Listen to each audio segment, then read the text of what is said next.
Hello guys, welcome to Smart Bytes. In today's topic we are going to discuss what is flowchart. मगर उससे पहले अगर आपने हमारा चैनल लाइक और सब्सक्राइब नहीं किया तो हमारा चैनल लाइक और सब्सक्राइब करें और इसी तरीके से स्मार्ट बाइट्स के वीडियोस देखते रहें। अब हम अपने टॉपिक की तरफ चलते हैं। फ्लोचार्ट क्या होता है हमारे पास। आज के हम टॉपिक में कौन कौन सी बातों को डिस्कस करेंगे उनको देख लेते हैं हम। फर्स्ट थिंग हमारे पास है, इस स्लाइड में जिस चीज़ के बारे में हम पढ़ेंगे, flow chart. What is flow chart? Flow chart क्या होता है हमारे पास? Flow chart symbols, diagram of flow chart, advantages के बारे में हम पढ़ेंगे कि इसके क्या फ़ायदे हैं, क्या नुकसानात हैं। डिसएडवांटेजेस के बारे में पढ़ेंगे। डिसएडवांटेजेस को कहीं कहीं पे लिमिटेशंस भी कहा जाता है, लिमिटेशंस ऑफ फ्लो चार्ट। तो उसको देख के आप लोगों ने घबराना नहीं है कि ये क्या आ गया हमारे पास। तो लिमिटेशन या डिसएडवांटेजेस दोनों एक ही चीज़ के बारे में बात करें। सिमिलरली इसी तरीके से अगर आपसे पूछा जाए व्हाट आर द कैरेक्टरिस्टिक्स, तो आप उसकी जगह पे फ्लो चार्ट के एडवांटेजेस जो हैं वो लिख सकते हैं, क्योंकि कैरेक्टरिस्टिक्स और एडवांटेजेस दोनों सेम हो जाता है हमारे पास। फिर आ जाता है हमारे पास, हम देखेंगे कि एल्गोरिदम और फ्लो चार्ट का हमारे पास डिफरेंस क्या होता है। गाइस मैंने एल्गोरिदम जो है वो अपनी पिछली वीडियो में आपको पढ़ा दिया है। अगर अभी तक आप लोगों ने हमारी वो वीडियो नहीं देखी तो आप पहले एल्गोरिदम को समझें और फिर हम जो है वो फ्लो चार्ट की तरफ आएँ। What is flow chart? Flow chart क्या होता है हमारे पास? Flow chart is a graphical representation of a solution of a problem. पहले हमने देखा था कि एल्गोरिदम में हम जो है वो सिंपल लिखते थे, स्टार्ट, टेक अ कैटल, इस तरीके से हम क्या करते थे, इंग्लिश वर्डिंग में हम उसको लिखते थे। अगर फॉर एग्जांपल हमारे जो प्रॉब्लम है वो बहुत कॉम्प्लेक्स हो जाता है तो उसके लिए हमारा जो सॉल्यूशन होगा वो भी बड़ा हो जाएगा, हमारा एल्गोरिदम भी बड़ा हो जाएगा, जिसकी वजह से कोई नहीं पढ़ेगा उसे। बड़ा एल्गोरिदम सारा, अगर 2-3 पेज की इसका एल्गोरिदम है तो कौन पढ़ेगा उसको, और ना ही किसी को वो समझ में आएगा। तो हम उस चीज़ को, उस डिफ़िकल्टी को हल करने के लिए हमने क्या किया, फ्लो चार्ट जो है वो यूज़ किया है। उसी सॉल्यूशन को, उसी प्रॉब्लम को, उसी एल्गोरिदम को हम क्या करते हैं, फ्लो चार्ट में ग्राफिक्स के तौर पे करते हैं, क्योंकि ग्राफिक्स जो हैं वो देखने में इंसान को अच्छे भी लगते हैं और उनको समझ में भी आता है। It shows the sequence of steps. इसमें भी हम क्या करते हैं, एल्गोरिथम की तरह फ्लो चार्ट में भी सीक्वेंस होना ज़रूरी है। आप ये नहीं कर सकते कि आपने पहले जो है वो प्रोसेस करवा लिया, बाद में इनपुट ले ली। इस तरीके से जो है वो हम नहीं करेंगे। हम लोग पहले इनपुट लेंगे, फिर प्रोसेस करवाएंगे और फिर उसके अकॉर्डिंग जो है वो हमारे पास आउटपुट जो है वो आती है। सेकेंड पॉइंट में हमारे पास है, a flow chart is design according to the defined rules. Flow chart के कुछ रूल्स जो हैं वो पहले से डिफाइंड है, उसके सैम्पल हो जाते हैं, उसकी रिक्वायरमेंट्स हो जाती हैं। जैसे मैंने अभी बताया कि स्टेप्स को फॉलो करना ज़रूरी है, सीक्वेंस को फॉलो करना ज़रूरी है। तो ये क्या है, इसके डिफाइंड रूल हैं। इसके मुताबिक ही आप क्या कर सकते हैं, फ्लो चार्ट को डिज़ाइन कर सकते हैं। जहाँ पर आपने जो है वो रूल को फॉलो नहीं किया, वहाँ पर क्या होगा, आपको दोबारा से एल्गोरिदम शुरू से क्या करना पड़ेगा, स्टार्ट करना पड़ेगा और दोबारा जो है वो आपको अपना फ्लो चार्ट बनाना पड़ेगा। थर्ड स्टेप है हमारे पास, a flow chart is an important tool for analysing the process. अब फॉर एग्जांपल हमने फ्लो चार्ट बनाया हुआ है, एक डिज़ाइन बनाया हुआ है, ग्राफिकल डिज़ाइन बनाया हुआ है, तो उससे हमें क्या पड़ेगा, किसी भी प्रॉब्लम को एनालाइज, उसका तज्जिया करने में, उसको सॉल्व करने में क्या होगी, हमारे पास आसानी होगी। तो फ्लो चार्ट हमारे पास एक आला, टूल कहते हैं आले को बेसिकली, जो कि मटेरियल काम करेगा हमारे पास किसी भी प्रोसेस को सॉल्व करने में। फोर्थ स्टेप है हमारे पास, the process of writing the program became easier with the help of flow chart. Flow chart की मदद से हमारा जो प्रोग्राम है वो लिखना जो है वो आसान हो जाता है, क्योंकि कुछ ही इसके रूल्स होते हैं, उनको फॉलो करें और बस आपका फ्लो चार्ट जो है या आपका जो प्रोग्राम का सोल्यूशन है वो क्या हो जाता है, रेडी हो जाता है। नेक्स्ट है हमारे पास flow chart samples. Different kind of samples जो होते हैं वो हमारे पास होते हैं। फ्लो चार्ट के जो मेन सैम्पल्स हैं वो हम इस स्लाइड में क्या करेंगे, डिस्कस करेंगे। सबसे पहला सैम्पल है हमारे पास इनपुट आउटपुट पैरेललोग्राम। पैरेललोग्राम जो है गाइस इस शेप को कहते हैं, ये जो हमारे पास शेप है इसको पैरेललोग्राम कहा जाता है। देखने में हमारे पास रेक्टेंगल की तरह जो होती है, लेकिन क्या होती है, तिरछी होती है। Sample is use to represent input output step. Input output steps को क्या करेंगे, रिप्रेजेंट करने के काम आता है। Input statements are use to get input from the user. अब इनपुट मार्क्स में सबसे पहले अगर आपने इनपुट लिखा हुआ है तो वहाँ पे क्या करेंगे, आप यूज़र से इनपुट लेंगे। और अगर आपने फॉर एग्जांपल इसमें लिखा हुआ है आपने प्रिंट ए, तो ये क्या करें, आप डिस्प्ले करवा रहे हैं किसी भी मैसेजेस को, तो ये क्या करेगा, आपका आउटपुट के लिए यूज़ होगा। नेक्स्ट है हमारे पास प्रोसेस। प्रोसेस के लिए हम क्या करते हैं, सिंपल रेक्टेंगल जो है वो यूज़ करते हैं। तो ये हमारा स्टेप जो होता है, इसमें हम क्या करेंगे, फॉर एग्जांपल हमने एडिशन करवानी है, कोई भी अरिथमेटिक या लॉजिकल ऑपरेशन परफॉर्म करवाना है। अरिथमेटिक में हमारे पास आ जाते हैं plus, minus, multiply, divide, basic हमारे पास ये आ जाते हैं। इसके अलावा भी और बहुत से ऑपरेशंस होते हैं जो आप परफॉर्म करवा सकते हैं। तो वो जितने भी प्रोसेस वाले स्टेप हैं, तो वो हम क्या करेंगे करेंगे रेक्ट एंगल में लिखेंगे। तो फ्लो चार्ट के सैम्पल को या पढ़ने वाले को समझ में आएगा कि फ्लो चार्ट में इस पार्ट में जो हो रहा है वो क्या हो रहा है, प्रोसेस हो रहा है। अब प्रोसेस में भी कम्प्लेक्स, अब हमारे पास प्रोसेस, ये तो हमारे पास सिंपल सा हो गया ना, sum is equals to A plus B. लेकिन जो प्रोसेस है वो कम्प्लेक्स भी हो सकता है, लाइक 3 नंबर्स को ऐड किया है, फिर उसको एक नंबर पे डिवाइड करके मल्टीप्लाई किया, लाइक इस तरीके से 2 + 2 मल्टीप्लाई बाय 3 -4 डिवाइडेड बाय 6। तो इस तरीके से कॉम्प्लेक्स कैलकुलेशंस भी क्या हो सकती हैं हमारे पास, इसमें इंक्लूड हो सकती हैं। तो simplify and assignment statement, assignment statement कहते हैं इसको असाइन करने को, बेसिकली इक्वल को कहते हैं। तो m इक्वल टू अगर मैं 10 कर दूं, तो मतलब मैंने 10 क्या किया है, m को असाइन कर दिया। इसको अगर हम देखें तो सैम्पल हमारे पास ये है, तो इसमें हमने सिंपल a प्लस बी लिया है। ये क्या करेगा, a और b को ऐड करके सम में क्या करवा देगा, यहाँ पर स्टोर करवा देगा। नेक्स्ट है हमारे पास सिलेक्शन। सिलेक्शन जो होती है ना, वो बेसिकली हमारे पास, फॉर एग्जांपल अगर हमने हाँ या ना में आंसर लेना हो, या हमारे पास क्या एक से ज़्यादा ऑप्शन हो, तो उसके लिए हम क्या करते हैं, सिलेक्शन का सैम्पल जो है वो फ्लो चार्ट में इस्तेमाल करते हैं। लाइक फॉर एग्जांपल स्टूडेंट्स के मार्क्स आते हैं, तो अगर हमें कंप्यूटर पे रिजल्ट डिस्प्ले करवाना है कि अगर 50 से ज़्यादा नंबर हैं तो हमारे पास क्या हो, ए ग्रेड आए, या 50 से लेस है तो वो क्या है, फेल आए। तो यहाँ पर देखिए हमारे पास दो ऑप्शन हैं, एक 50 से अबव, एक 50 से बिलो। तो उसके लिए हम क्या करते हैं, सिलेक्शन स्टेटमेंट का इस्तेमाल करते हैं। इसके लिए जो हमारा सैम्पल होता है वो होता है diamond, is use to represent a selection step. Selection step को क्या करता है, रिप्रेजेंट करने के काम आता है। The flow chart control from diamond main go 2 direction, तो वो हमारे पास ट्रू होगा या तो वो हमारे पास क्या होगा, फॉल्स होगी कंडीशन। तो वन कंडीशन इज यूज्ड, अगर तो हमारी कंडीशन ट्रू है, अगर फॉर एग्जांपल मेरे नंबर है 45, तो वो यहाँ पे आके चेक करेगा क्या नंबर ग्रेटर देन है 50 से, नो, तो वो क्या करेगा, इस साइड पे आएगा। तो अगर कंडीशन फॉल्स होगी तो फॉल्स वाली साइड पे आएगा, और अगर कंडीशन ट्रू होगी तो वो क्या आ जाएगा, ट्रू वाली साइड पे आएगा। But in my case true वाली फॉल्स है। नेक्स्ट है हमारे पास कनेक्टर। कनेक्टर क्या करता है, फॉर एग्जांपल अब हमने कंडीशन ऑपरेटर इस्तेमाल किया इस तरीके से, लाइक ठीक है, कंडीशन ट्रू हुई तो इस साइड पे आ गया, कंडीशन फॉल्स हुई तो इस साइड पे आ गया। यहाँ पर हमारी जो है वो कंडीशंस क्या हो गई हैं, फैल गई हैं। हमारा जो फ्लो चार्ट है वो डिफरेंट साइड पे फैल गया। अब कंडीशन ट्रू होगी तो वो यहाँ पर तो आएगा, लेकिन इसमें भी तो कोई वैल्यू, कोई ना कोई प्रोसेस, तो इन अलग अलग फैली हुई ब्रांचेस को वो क्या करेगा, कनेक्टर आपस में कनेक्ट करवाने के काम आएगा कि आप जो है वो इससे कनेक्ट करवा लें। अगर हमारा फ्लो चार्ट डिफरेंट डायरेक्शंस में फैल जाता है तो उनको एक डायरेक्शन में कनेक्ट करवाने के लिए, एंड पॉइंट पर लाने के लिए हम क्या करते हैं, कनेक्टर को यूज़ करते हैं। बेसिकली कनेक्टर के लिए जो है वो हमारा सर्कल जो है वो इस्तेमाल होता है। Circle symbol is use to represent a selection step. अब ये भी हमारे पास एक सिलेक्शन स्टेप को लेने के काम आता है। फॉर एग्जाम्पल हमने कंडीशन लगाई तो हमने क्या किया, सिलेक्शन किया, उसके बाद हम क्या करेंगे, अपनी कंडीशन को एक ही जगह पे मर्ज कर देंगे। It has 2 or more flow symbols come from different directions. अलग अलग डायरेक्शन से आने वाले जो सैम्बल्स होंगे या फ्लो होगा, उसको क्या करेगा, मूव टू वन डायरेक्शन, एक डायरेक्शन में क्या करेगा, मूव करवा देगा। Start and and, basically flow chart को स्टार्ट करवाने के लिए हम क्या करते हैं, एक ओवल शेप यूज़ करते हैं स्टार्ट करवाने के लिए और एंड करवाने के लिए। फ्लो लाइंस, अब फॉर एग्जांपल हमारा जो डाटा है वो किस तरह से फ्लो कर रहा है, एरो जो है वो रिप्रेजेंट करते हैं हमारे पास फ्लो ऑफ लाइंस को। लाइक फॉर एग्जांपल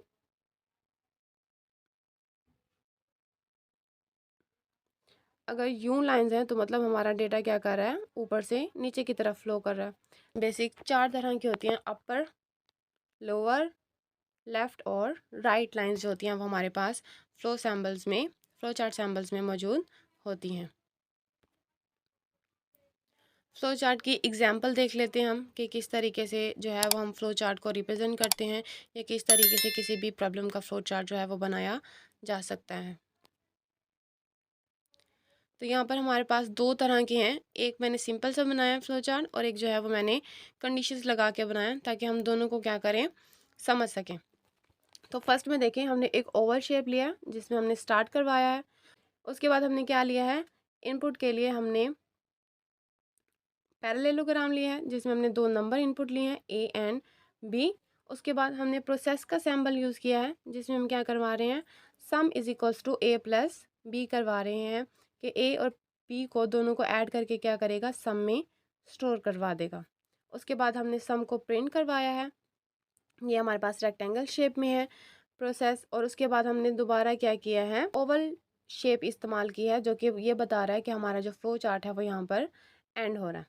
इसके साथ साथ अगर आप देख सकें तो हमारे जो लाइंस हैं वो क्या कर रही हैं, ऊपर से नीचे की तरफ आ रही हैं, यानी कि हमारी जो डायरेक्शन है फ्लो ऑफ लाइंस है वो क्या कर रही है, इस तरीके से है।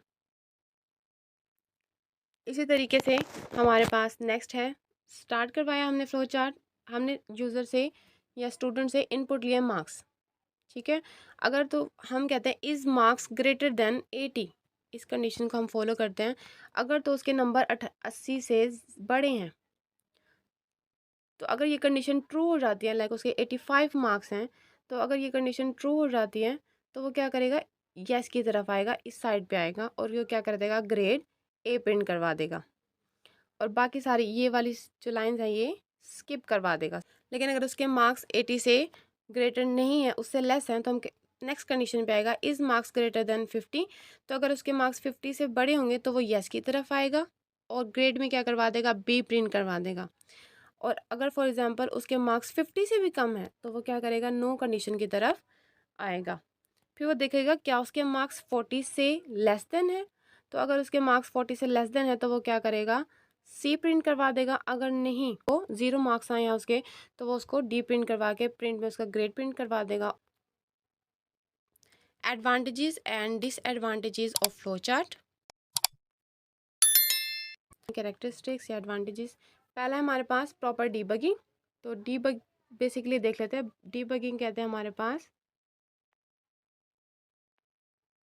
एरर्स फाइंड करने को, ठीक है। डीबगिंग एरर्स फाइंड करने को कहा जाता है हमारे पास। इसमें क्या होता है, हमारे पास एरर फाइंड करना इजी हो जाता है क्योंकि अब रिटर्न फॉर्म में होगा तो वो पढ़ने वाला बोर हो जाएगा, वो समझ में नहीं आएगा, वो कहेगा अब मैं क्या इसमें से तलाश करूँ एरर्स। लेकिन इसी तरीके से अगर हमारे पास ग्राफिक्स में होगा तो वो क्या करेगा, इजीली उसको क्या करेगा, अपने एरर्स को डीबग कर लेगा कि हम मेरे सॉल्यूशन के इस पार्ट में जो है वो एरर है, तो मुझे यहाँ से क्या करना है, उसको ठीक करना है। ईजी टू ड्रा, सिंपल से उसके सैम्बल्स हैं, आप उसके अंदर पुट करें, सैम्बल्स लगाएं, उसके अंदर अपना डाटा लिखें, देखने वाले को भी समझ में आएगा कि ये सैम्बल है तो मतलब इनपुट ले रहा है, पैरेललोग्राम है तो इनपुट ले रहा है, अगर ओवल है तो स्टार्ट करवा रहा है, अगर रेक्टेंगल है तो प्रोसेस करवा रहा है, अगर सर्कल है तो वो क्या कर रहा है, कनेक्ट करवा रहा है। तो इजी टू ड्रॉ है। नेक्स्ट है हमारे पास a flow chart help the programmer in writing a program write करने में भी क्या करता है, बहुत ज़्यादा आसानी पैदा करता है। छोटे छोटे प्रोग्राम्स के लिए फ्लो चार्ट बनाना बहुत ज़्यादा आसान हो जाता है। नेक्स्ट है हमारे पास easy to maintain for small problems. यही मैं अभी आपको बताना चाह रही थी कि छोटी छोटी जो प्रॉब्लम्स हैं उसके लिए फ्लो चार्ट बनाना बहुत ज़्यादा आसान होता है क्योंकि simple and easy to use होता है हमारे पास। नेक्स्ट है हमारे पास डिसएडवांटेजेस, टाइम कंज्यूमिंग होता है सबसे पहला जो डिसएडवांटेज है, और जो मेजर डिसएडवांटेजेस है हमारा। टाइम कंज्यूमिंग कैसे होता है, हमें इसमें सैम्बल्स बनाने पड़ते हैं, फिर सैम्बल्स में हमें देखना पड़ता है कि फ्लो ऑफ लाइंस किस तरफ जा रही हैं, यस की तरफ जा रही हैं, नो की तरफ जा रही हैं। तो अगर नो की तरफ जा रहे हैं तो उससे आगे कंडीशंस लगानी पड़ेंगी, तो अच्छा खासा टाइम कंज्यूम कर लेता है। कम्प्लेक्स होता है, अगर फॉर एग्जांपल कंडीशंस एक या एक से ज़्यादा हैं, फॉर एग्जांपल 4 या 5 हैं, तो वो उतना जब बड़ा फ्लो चार्ट बनेगा उसकी वजह से क्या होता है, हमारा जो फ्लो चार्ट होता है कम्प्लेक्स हो जाता है, समझने में क्या हो जाता है, मुश्किल हो जाता है, बनाने वाले को समझ में नहीं आता कि किस तरीके से जो है वो इसको बनाया जाए। Inconvenient to draw flow charts for bigger and more complex problem. बड़ा प्रॉब्लम जो है वो कम्प्लेक्सिटी क्रिएट करता है, तो अगर बड़े प्रॉब्लम्स हैं तो उसका सॉल्यूशन भी बहुत बड़ा आएगा, तो सॉल्यूशन बड़ा है तो मतलब फ्लो चार्ट भी क्या हो जाएगा, बड़ा बन जाएगा। तो जितनी बड़ी चीज़ हो जाती है उतनी ज़्यादा वो क्या करती है, मुश्किलात पैदा करती जाती है। तो सेम फ्लो चार्ट के साथ है। फ्लो चार्ट फॉर एग्जांपल अगर हमारे पास है नो कंडीशंस हैं तो उसका आप सोचेंगे कितना बड़ा जो है वो हमारे पास फ्लो चार्ट बनेगा। हमें नो कंडीशंस अप्लाई करनी पड़ेंगी, फिर उन नो कंडीशंस के साथ हमारी येस और ट्रू की कंडीशंस अलग जो है वो देनी पड़ेंगी। तो इस तरीके से ये कॉम्प्लेक्सिटी जो है वो इंक्रीज़ कर देता है। फोर्थ वन है हमारे पास रिप्रोडक्शन बिकम्स अ प्रॉब्लम। अगर फॉर एग्जांपल हम फ्लो चार्ट बना रहे हैं, हमने एक जगह पे कंडीशन जो है वो क्या कर दिया, गलत लगा दिया, ठीक है। हमने क्या करना था, ट्रू की तरफ जाना था, लेकिन हम क्या गए हैं, फॉल्स की तरफ चले गए हैं। प्रॉब्लम हो गई। ये नहीं कर सकते कि हम इसको फॉल्स कर दें और इसको ट्रू कर दें, तो हम इस तरीके से इसको चेंज नहीं कर सकते। हमें क्या करना पड़ेगा, अपना सारा का सारा फ्लो चार्ट जो है वो रेस करके हमें दोबारा से उसको बनाना पड़ेगा। न्यू अगर हम बनाना चाहेंगे तो वो क्या करेगा, हमारे पास टाइम कंज्यूमिंग हो जाएगा और हमें जो है वो कॉम्प्लेक्सिटी का सामना करना पड़ जाएगा। नेक्स्ट हमारे पास difficult to understand for people who don't know flow chart symbols.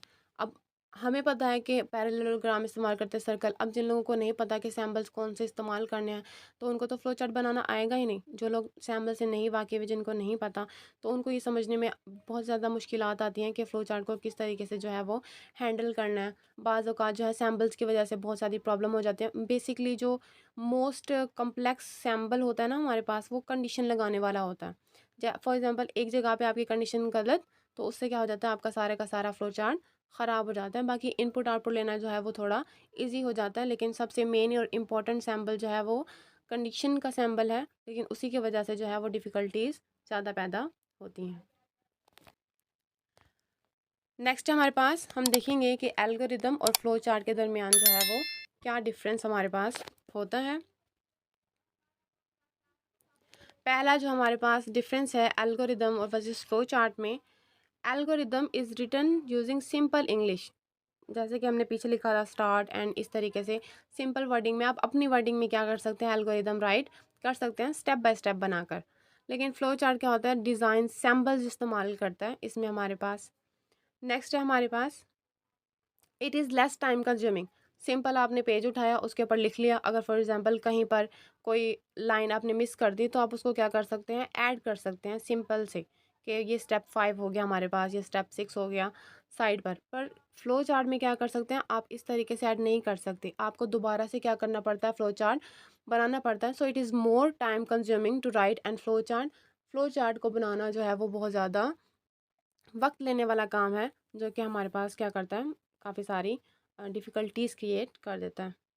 It is easier to modify है, वो मॉडिफाई करना, इसको चेंज करना। मॉडिफाई का मतलब होता है चेंज करना। इसको मॉडिफाई करना जो होता है वो ईज़ी हो जाता है। फॉर एग्जांपल अगर आपने इनपुट ए प्लस बी कर दिया है, या आपने चेंज कर दिया है, आपने एक स्टेप मिस कर दिया है, तो आप क्या कर सकते हैं, साथ में साइड पे लिख दें कि ये स्टेप 5 है, तो आप लिख दें कि ये वाला स्टेप जो है वो हमारे पास इसमें इंक्लूड कर सकते हैं। बट फ्लो चार्ट में हम ऐसा नहीं कर सकते। हमें पूरे का पूरा फ्लो चार्ट जो है वो सारा क्या करना पड़ेगा, इरेज करना पड़ेगा, उसको दोबारा से क्या करना पड़ेगा, क्रिएट करना पड़ेगा। So it is difficult to modify. इसमें जो चेंजेस हैं वो करना बहुत ज़्यादा मुश्किल हो जाती हैं। लास्ट स्टेप है हमारे पास, it is a step by step procedure to solve a problem. इसमें हम स्टेप बाय स्टेप क्या करते हैं, प्रोसेस देखते हैं कि हम किसी भी प्रॉब्लम को सॉल्व कर सकें। फॉर एग्जांपल हमने पिछली वीडियो में देखा था कि किस तरीके से हमने चाय बनानी है, तो उसमें हमने स्टेप बाय स्टेप प्रोसीजर को क्या किया था, फॉलो किया था। लेकिन फ्लो चार्ट में हम क्या करेंगे, हम देखेंगे कि ये हमारे पास एल्गोरिदम का ही क्या होता है, ग्राफिकल रिप्रेजेंटेशन होती है। हमने एल्गोरिदम लिखा इनपुट ए बी, उसी को हमने कहा sum is equals to A plus B. तो वही एग्जांपल में अगर हम देखें, फ्लो चार्ट के एग्जांपल में अगर हम देखें, तो हमें पहले स्टार्ट का सैम्बल ड्रा करना पड़ेगा, उसके बाद इनपुट का सैम्बल ड्रा करना पड़ेगा 2 नंबर्स लेने के लिए। उसके बाद हमें क्या करना पड़ेगा, प्रोसेस का सैम्बल लेना पड़ेगा sum is equals to A plus B करवाने के लिए।